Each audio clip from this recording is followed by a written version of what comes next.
నమస్తే, నా పేరు సతీష్ కుమార్.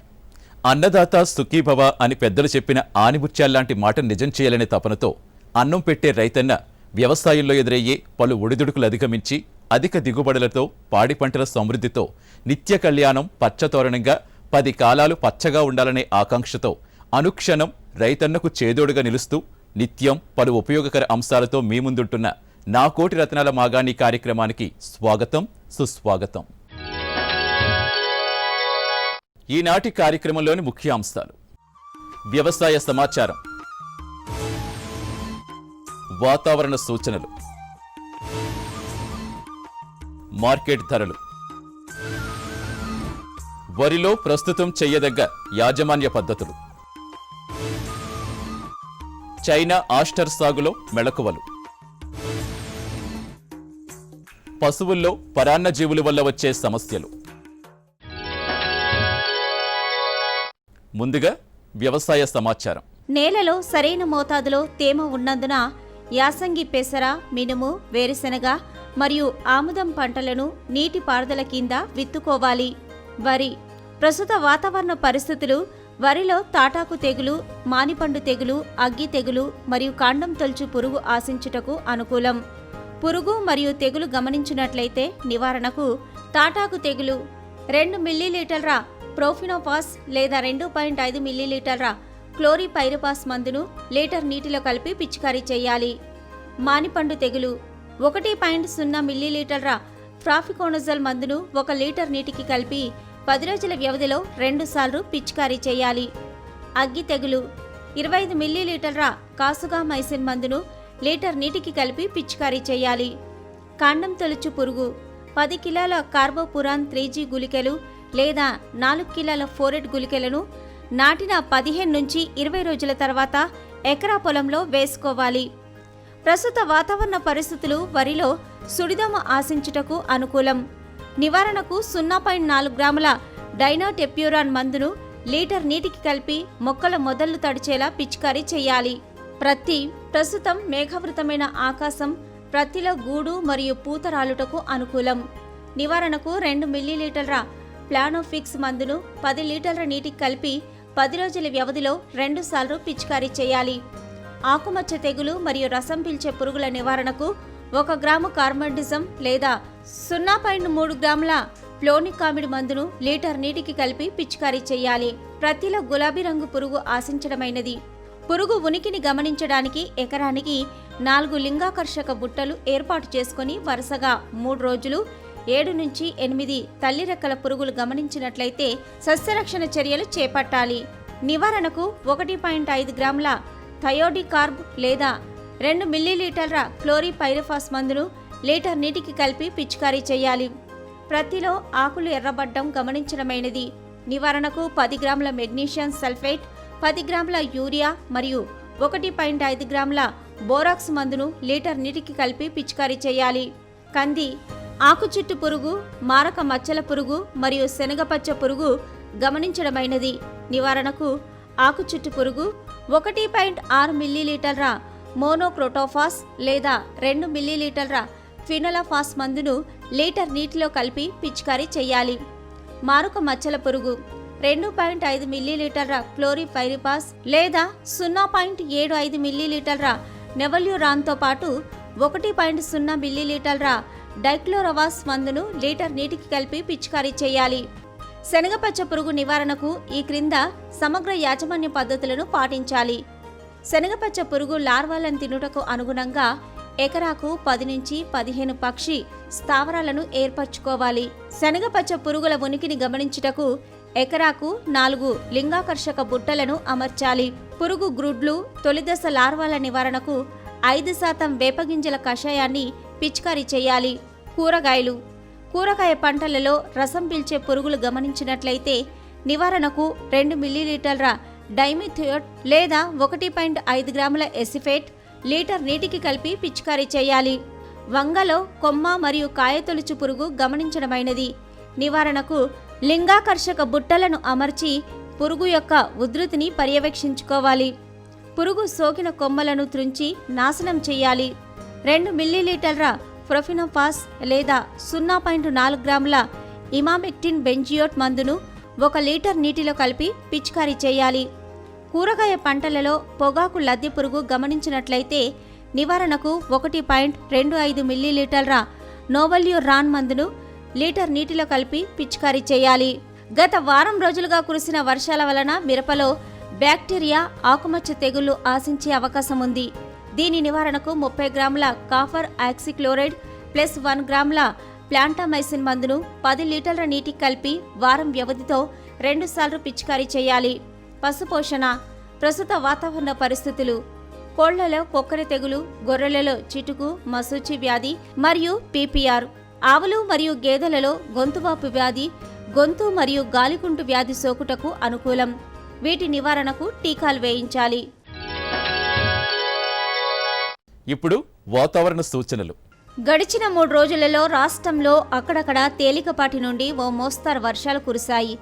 పగటి ఉష్ణోగ్రతలు 25 నుంచి 34 డిగ్రీల సెల్సియస్ మరియు రాత్రి ఉష్ణోగ్రతలు 20 నుంచి 26 డిగ్రీల సెల్సియస్గా నమోదయ్యాయి. హైదరాబాద్ వాతావరణ కేంద్రం వారు అందించిన సమాచారం ప్రకారం రాబో 5 రోజులలో రాష్ట్రంలో చాలా చోట్ల తేలికపాటి నుండి ఓ మోస్తరు వర్షాలు మరియు అక్కడక్కడ భారీ నుండి అతి భారీ వర్షాలు కురిసే సూచనలు ఉన్నాయి. మరియు ఆ తర్వాత అక్టోబర్ 11 నుండి అక్టోబర్ 17 వరకు సాధారణ వర్షపాతం కంటే ఎక్కువ వర్షపాతం నమోదయ్యే సూచనలు ఉన్నాయి. పగటి ఉష్ణోగ్రతలు 25 నుంచి 34 డిగ్రీల సెల్సియస్ మధ్య మరియు రాత్రి ఉష్ణోగ్రతలు 20 నుంచి 26 డిగ్రీల సెల్సియస్ మధ్య నమోదు కావచ్చు. మార్కెట్ ధరల విశేషాలు ఇప్పుడు మీకోసం. మార్కెట్ ధరలు: వరి నారాయణపేటలో క్వింటాల్కి కనిష్ట ధర 1401 రూపాయి, గరిష్ట ధర 1761 రూపాయి. సూర్యాపేటలో కనిష్ట ధర 1548, గరిష్ట ధర 2059. తిరుమలగిరిలో కనిష్ట ధర 1385, గరిష్ట ధర 1555 రూపాయలు. ప్రతి చొప్పదండిలో క్వింటాల్కు కనిష్ట ధర 3250 రూపాయలు, గరిష్ట ధర 3350 రూపాయలు. కేసముద్రంలో 4725, గరిష్ట ధర 4889 రూపాయలు. వరంగల్లో కనిష్ట ధర 3725, గరిష్ట ధర 4180 రూపాయలు. మొక్కజొన్న సదాశివపేటలో క్వింటాల్కు కనిష్ట ధర 1422 రూపాయలు, గరిష్ట ధర 1422 రూపాయలు. వరంగల్లో 1021 రూపాయి కనిష్ట ధర, గరిష్ట ధర 1277 రూపాయలు. నర్సంపేటలో కనిష్ట ధర 1111 రూపాయలు, గరిష్ట ధర 1302 రూపాయలు. అదును చూసి పదును చేస్తేనే వ్యవసాయం. ఏ సమయానికి చేయాల్సిన సాగు చర్యలు ఆ సమయానికి చేపడితేనే పంట ఆరోగ్యంగా ఎదిగి అనుకున్న ఫలితాన్నిస్తుంది. రాష్ట్రంలో వానాకాలం సాగుతున్న వరి పంట ప్రస్తుతం ఈనిక దశ, చిరుపొట్ట దశలోనూ, ఆలస్యంగా నాటిన వరి పిలక దశ, దుబ్బు దశల్లోనూ ఉంది. అయితే వివిధ దశల్లో ఉన్న వరి పైరులో ప్రస్తుతం నెలకొన్న వాతావరణ పరిస్థితి దృష్ట్యా ఎలాంటి యాజమాన్య చర్యలు చేపట్టాలి, ప్రస్తుత దశలో ఆశించే చీడపీడల నుంచి ఎటువంటి సంరక్షణ చర్యలు చేపట్టాలి మొదలైన అంశాల గురించి ఇప్పుడు తెలుసుకుందాం. వరిలో ఇప్పుడు ముందుగా ఏవైతే నాట్లు వేశారో ఆ వరి పొలాలు అన్నీ కూడా మనము దుబ్బు చేసే దశలో ఉండడము, పోటాకు దశలో ఉండడము అనేది గమనించడం జరుగుతుంది. లేదు అని అంటే కనుక ఆలస్యంగా విత్తుకున్నట్లయితే పిలకలు వేసే దశలో ఉంది. అయితే ఇప్పుడున్న ప్రస్తుత వాతావరణ పరిస్థితులను మనము గమనించినట్లయితే వరిలో కాండం తొలిచే పురుగు, సుడిదోమ అనేది గమనించడం జరుగుతుంది. తెగుళ్ల విషయానికి వచ్చినట్లయితే అగ్గి తెగులు, బ్యాక్టీరియా, ఎండు తెగులు ఇవి మనం ఎక్కువగా గమనించడం జరిగింది. అగ్గి తెగుల్ని కనుక గమనించినట్లయితే అగ్గి తెగులు నూలు కండే ఆకారపు మచ్చల్లాగా మనకి కనిపిస్తుంది ఆకులపైన. తర్వాత అది తీవ్ర పరిస్థితుల్లో గమనించినట్లయితే మెడవిరుపు తెగులుగా మనకి కనిపిస్తుంది. దీని నివారణకు ట్రైసైక్లోజాల్ను 120 గ్రాములు 200 లీటర్ల నీటికి కలిపి పిచికారీ చేసుకున్నట్లయితే అగ్గి తెగుల్ని సమర్థవంతంగా నివారించుకోవచ్చు. తర్వాత బ్యాక్టీరియా ఆకు ఎండు తెగుల్ని కూడా మనం గమనించడం జరుగుతుంది. దీనికి సమర్థవంతంగా నివారించుకోవడానికి నివారణ చర్యలు అనేవి లేవు. కానీ ఒక మొక్క నుంచి ఇంకొక మొక్కకి, ఒక పొలం నుంచి ఇంకొక పొలానికి వ్యాప్తి చెందకుండా మనం అరికట్టుకోవాలి అని అంటే కాపర్ ఆక్సిక్లోరైడ్ 3 గ్రాములు లీటర్ నీటికి, దానితో పాటుగా ప్లాంటామైసిన్ లేదా పోషామైసిన్ 0.2 గ్రాములు లీటర్ నీటికి కలిపి మనం పిచికారీ చేసుకున్నట్లయితే ఒక మొక్క నుంచి ఇంకొక మొక్కకి వ్యాప్తి చెందే బ్యాక్టీరియా ఆకు ఎండు తెగుల్ని మనం నివారించుకోవచ్చు.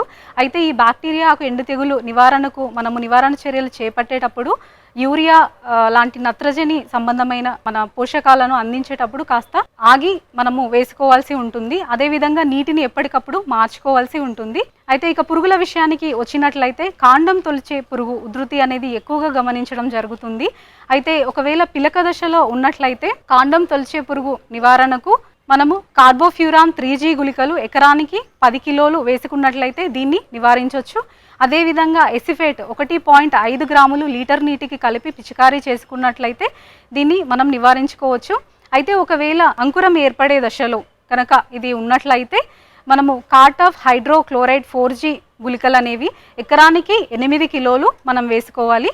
ఒకవేళ గుళికలు లభించని పక్షంలో కార్ట్ ఆఫ్ హైడ్రోక్లోరైడ్ పొడి మందును 2 గ్రాములు లీటర్ నీటికి కలిపి మనము పిచికారీ చేసుకున్నట్లయితే మనం దీన్ని సమర్థవంతంగా నివారించుకోవచ్చు. అయితే మనం ఉల్లికోడుని కూడా గమనించడం జరిగింది. అయితే ఉల్లికోడును మనం ఎలా నివారించుకోవచ్చు అని అంటే నారు పీకడానికి 7 రోజుల ముందు కార్బోఫ్యూరాన్ 3G గుళికలు ఎకరానికి సరిపోయే నారుమడికి 800 గ్రాములు మనం చల్లుకున్నట్లయితే నాట్లు వేసిన తర్వాత 10 నుంచి 15 రోజుల వరకు కాండం తొలిచే పురుగు బారి నుంచి అదేవిధంగా మనం ఉల్లికోడు బారి నుంచి కూడా రక్షించుకోవచ్చు. తర్వాత ఉల్లికోడు నుంచి ప్రధాన పొలంలో ఎలా మనము సస్యరక్షణ చేపట్టాలి అని అంటే కార్బోఫ్యూరాన్ 3G గుళికలు ఎకరానికి 10 కిలోలు మనం నాటిన 10 నుంచి 15 రోజులకు వేసుకోవాలి. ఇలా వేసుకున్నట్లయితే ఒక 60 రోజుల వరకు మనకు ఉల్లికోడు బారి నుంచి పొలం అనేది రక్షించబడుతుంది. ఆ 60 రోజుల తర్వాత మనం ఉల్లికోడుకి ఎటువంటి చర్యలు తీసుకున్నా కానీ అవి పనిచేయవు. కాబట్టి మనము ఇట్లాంటి జాగ్రత్తలు పాటించాలి. అయితే ఈ ప్రస్తుత కాలంలో తేమ అనేది ఎక్కువగా ఉండడము, అధిక వర్షపాతము ఇలాంటివి ఉండడం వల్ల మనము సుడిదోమ ఉధృతిని కూడా గమనించడం జరుగుతుంది. ఇలా సుడిదోమ ఉధృతిని గనక మనం గమనించినట్లయితే పిలక దశలో మనము ఎసిఫేట్ 1.5 గ్రాములు లీటర్ నీటికి కలిపి మనం పిచికారీ చేసుకోవాలి. అయితే దోమ ఉధృతి గనక ఎక్కువ గమనించినట్లయితే డైనోటెఫ్యురాన్ను 0.4 గ్రాములు లీటర్ నీటికి కలిపి మనం పిచికారీ చేసుకోవాలి. ఈ విధంగా చేసుకున్నట్లయితే మనం సుడిదోమని నివారించుకోవచ్చు. అయితే ఇంకొక ముఖ్యమైన విషయం ఏంటంటే ప్రస్తుత కాలంలో వరిలో ఎవరైతే రైతు సోదరులు వరిని స్వయంగా విత్తనోత్పత్తి చేసుకుంటున్నారో వారు చేసుకోవలసిన జాగ్రత్తలు ఏంటివంటే 3 దశల్లో ముఖ్యంగా కేలీలను బెరుకులను ఏరివేయడం అనేది ప్రధానమైన అంశంగా మనము వరి విత్తనోత్పత్తిలో చెప్పుకుంటాము. అయితే ఒకటి పిలక దశలో, రెండోది ఏంటంటే పుష్పించే దశలో, పూత దశలో, మూడోది ఏంటంటే గింజ గట్టిపడే దశలో. అయితే పిలకలు వేసేటప్పుడు మొక్క యొక్క రంగు, ఎత్తు, ఆకారము, పరిమాణము, తర్వాత దుబ్బు చేసే లక్షణము వీటన్నింటిని కూడా మనం పరిగణలోకి తీసుకోవాల్సి వస్తుంది. అయితే మొక్క రంగు కానీ, ఎత్తు కానీ, పరిమాణం కానీ, దుబ్బు చేసే లక్షణంలో కానీ వేరే అంటే ఇతర మొక్కలతో పోల్చినప్పుడు తేడాగా ఉన్న మొక్కలు ఏవైతే ఉన్నాయో అంటే మనం సాగు చేసే మొక్కలకి భిన్నంగా ఉన్న మొక్కలు ఏవైతే ఉన్నాయో వాటిని గుర్తించి మనం ఏరివేయాలి. వీటినే మనము బెరుకులు, కేలీలు అంటాము. ఇది మొదటి దశ. తర్వాత పూత దశ. పూత దశని గనక గమనించినట్లయితే ముందుగా కానీ ఆలస్యంగా కానీ పూతకొచ్చిన మొక్కలు ఉంటాయి. వరి పొలాన్ని మొత్తము మనం గమనించుకున్నప్పుడు కొన్ని ముందుగా పూతకొస్తాయి, కొన్ని ఆలస్యంగా పూతకొస్తాయి. అలాంటి మొక్కలు కూడా బెరుకులుగా గమనించి మనం ఏరివేయాలి. అదేవిధంగా కీలాగ్రం కానీ పుప్పొడి రేణువుల రంగును బట్టి కూడా మనము ఆ తేడాగా ఉన్న మొక్కల్ని గమనించుకోవచ్చు. ఇది రెండవ దశ. ఇక మూడవది ఏంటంటే ఈ దశలను దాటుకొని వచ్చిన తర్వాత గింజ గట్టిపడే దశ. ఈ దశలో గనక మనం చూసినట్లయితే గింజ ఆకారం, గింజ పరిమాణం, గింజ రంగు ఇలాంటివన్నీ కూడా మనం పరిగణలోకి తీసుకోవాల్సి ఉంటుంది. ఉదాహరణకు మనము సన్నగింజ రకాల్లో గనక వరి విత్తనోత్పత్తి చేసినప్పుడు దొడ్డి గింజ వరి రకాలు అందులో కలవడం జరుగుతుంది. అట్లాంటప్పుడు వాటిని బెరుకుగా గుర్తించి మనం ఏరివేయాలి. అదేవిధంగా గింజ రంగులో కూడా మనకి తేడాగా ఉన్న మొక్కలు ఉంటాయి, అవి కూడా మనం గుర్తించి ఏరివేయాలి. ఈ 3 దశల్లో కూడా మనం తగిన జాగ్రత్తలు గనక పాటించినట్లయితే వరి విత్తనోత్పత్తిని స్వయంగా చేసుకొని లాభాన్ని పొందాలి అని అనుకునే మన రైతు సోదరులు ఎవరైతే ఉన్నారో వాళ్ళందరికీ కూడా మంచి లాభదాయకంగా ఉంటుంది. ఈ విధంగా సమర్థవంతంగా 3 దశల్లో బెరుకుల్ని ఏరివేసుకోవడం వల్ల వారికి కావలసిన విత్తనాన్ని ఉత్పత్తి చేసుకోవడమే కాకుండా విత్తనానికి వారు పెట్టే ఖర్చుని ఆదా చేసుకోవడం జరుగుతుంది. అదేవిధంగా ఇతర రైతులకు కూడా వాళ్ళు ఆదర్శంగా నిలిచి వాళ్ళు విత్తనోత్పత్తిని చేసుకొని అందరికీ కూడా పంచుకునే అవకాశం ఉంటుంది. ఇదే విధంగా వారు వ్యవసాయ రంగంలో అభివృద్ధి చెందడానికి అవకాశం ఉంటుంది. శీతాకాలం ప్రారంభమవుతుందంటే రంగురంగుల తాజా పూలతో పూల మార్కెట్ కలకల్లాడాల్సిందే. బంతి, చేమంతి పూలతో పాటు శీతాకాలంలో పండించదగ్గ మరో అనువైన పూల పంట చైనా ఆస్టర్. తెలుపు, గులాబీ, ఊదా రంగుల్లో అత్యంత ఆకర్షణీయంగా ఉంటూ అక్టోబర్ మాసంలో విత్తుకుంటే డిసెంబర్ నుంచి మార్చి వరకు కూడా నిరంతరాయంగా పూలను అందించే ఈ శీతాకాలపు పూల పంట సాగు రైతులకు మంచి ఆదాయం ఇస్తుందనడంలో ఎలాంటి సందేహం లేదు. చైనా ఆస్టర్ పూల సాగులో మెలకువల గురించి ఇప్పుడు తెలుసుకుందాం. ఈ చైనా ఆస్టర్కి ఉన్న గుణాలను బట్టి దీన్ని విడిపుగానే కాకుండా మనము డెకరేషన్స్లో కూడా ఎక్కువగా వాడతారు. అంతేకాకుండా దీని కాడల్ని కట్ ఫ్లవర్గా కూడా వాడతారు. సో ఈ 3 విధాలుగా మనం వాడతాం కాబట్టి దీన్ని ఏ విధంగానైనా ఉపయోగించడానికి వీలుగా ఉంటుంది.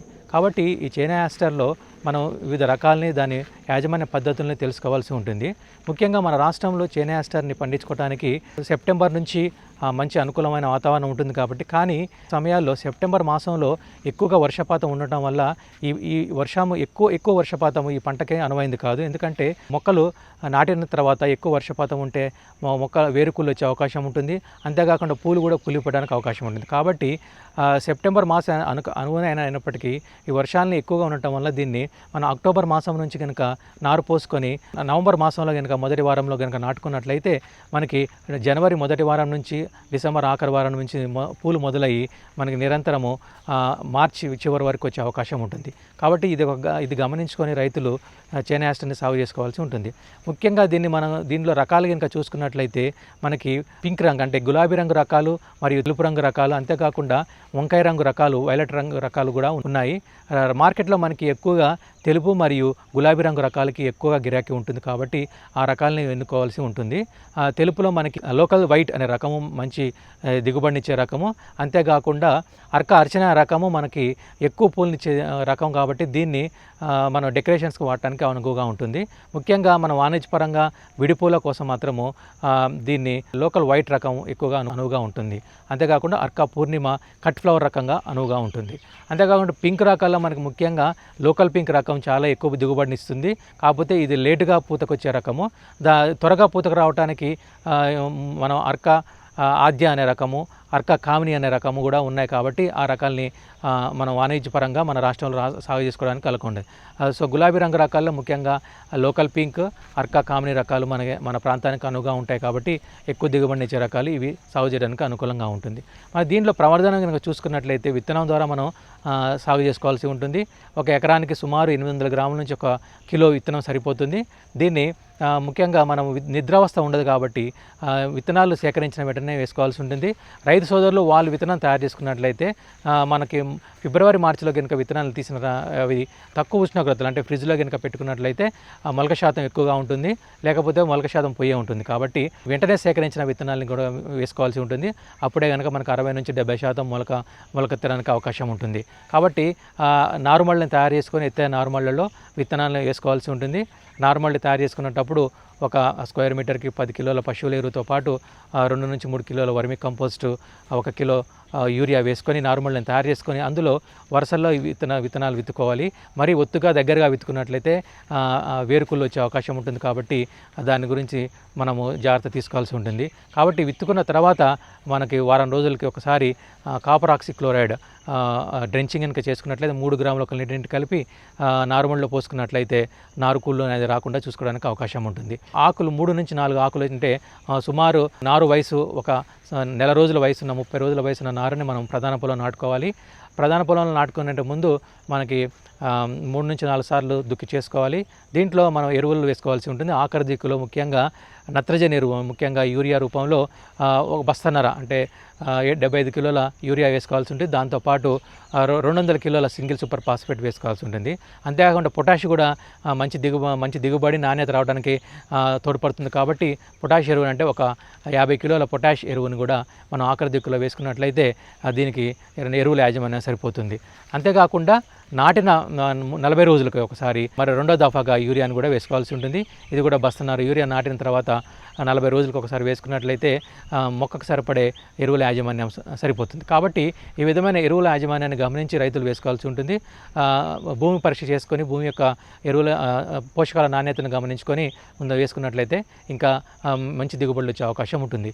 అంతేకాకుండా మనం నాటుకోవడానికి చూసుకున్నట్లయితే దీన్ని ప్రధాన పొలంలో మళ్ళు తయారు చేసుకొని 30 ఇంటూ వరుసకు మధ్య 30 సెంటీమీటర్లు మరియు మొక్కకు మధ్య 30 సెంటీమీటర్లు అంటే 30 ఇంటూ 30 సెంటీమీటర్ ఒక ఫీట్ దూరంలో కనుక నాటుకున్నట్లయితే మంచి కొమ్మలు వచ్చి మంచి గాలి ప్రసరణ జరిగి మొక్క మంచిగా పెరిగి ఎక్కువ దిగుబడి వచ్చే అవకాశం ఉంటుంది. ఈ విధంగా ప్రధాన పొలంలో మనం నాటుకోవాల్సి ఉంటుంది. నీటి యాజమాన్యం గమనించినట్లయితే దీని వేర్లు పై భాగంలోనే ఉంటాయి కాబట్టి పైన భాగం అంటే 15 సెంటీమీటర్ల భాగము పొడిగా ఉండేటట్లు చూసుకోవాలి.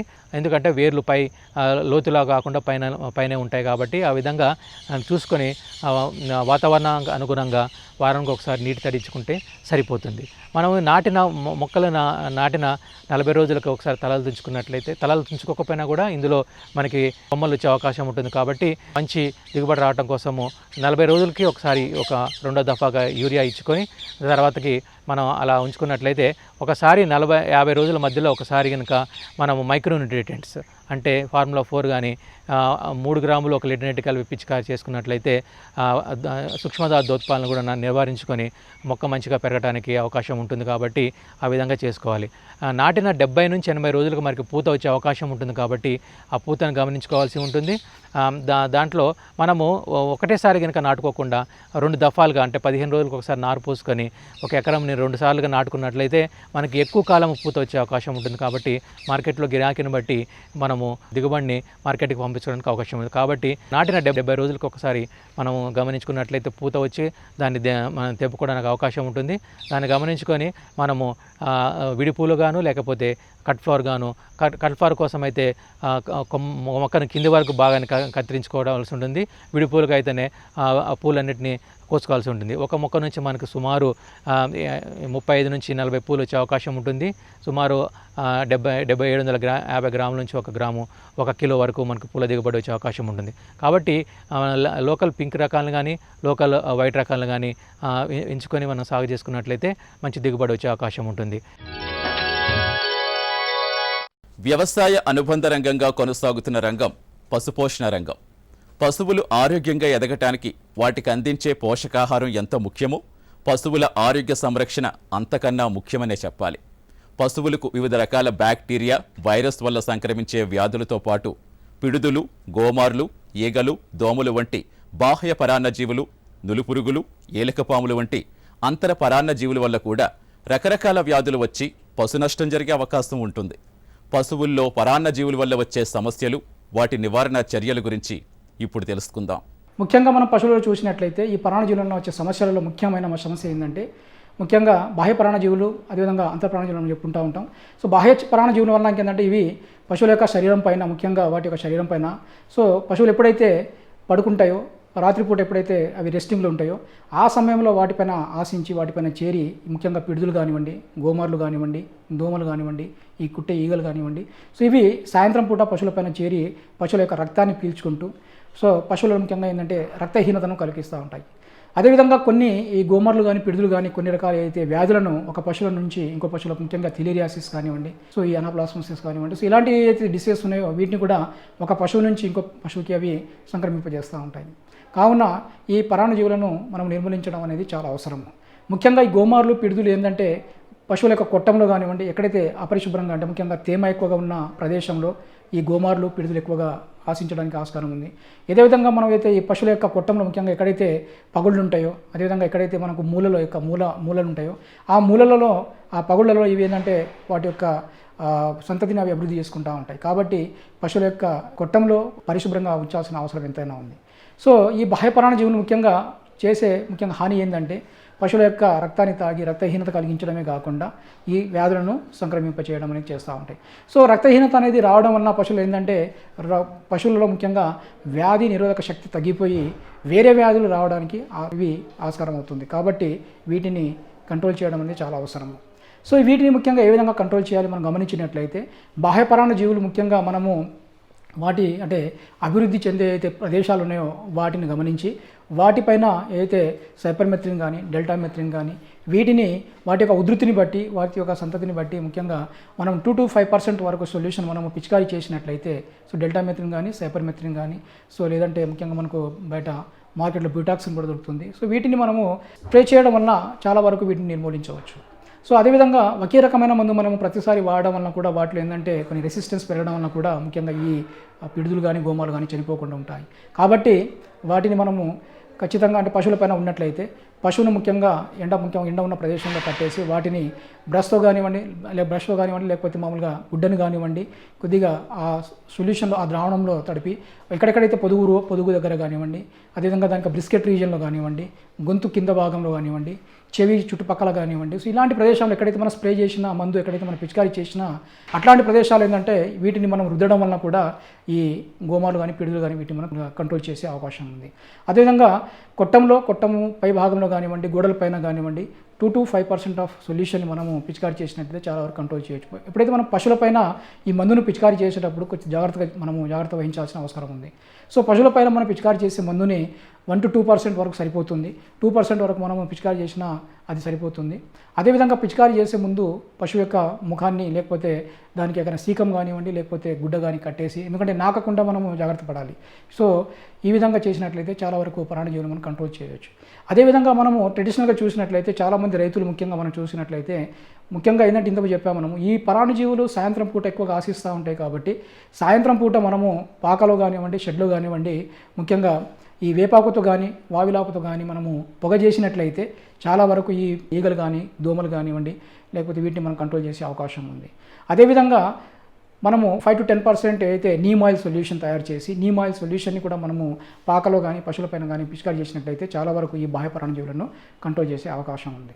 సో ఇవి బాహ్య పరాణజీవులు అయితే. అంతర పరాణజీవులు ఇవి మన కంటికి కనబడని పరాణజీవులు. ఇవి ఏంటంటే ముఖ్యంగా పశువులకు వాటి యొక్క కలుషితమైన ఆహారం కానీ మేత కానివ్వండి నీటి ద్వారా వాటికి సంక్రమించే ఆస్కారం ఉంది.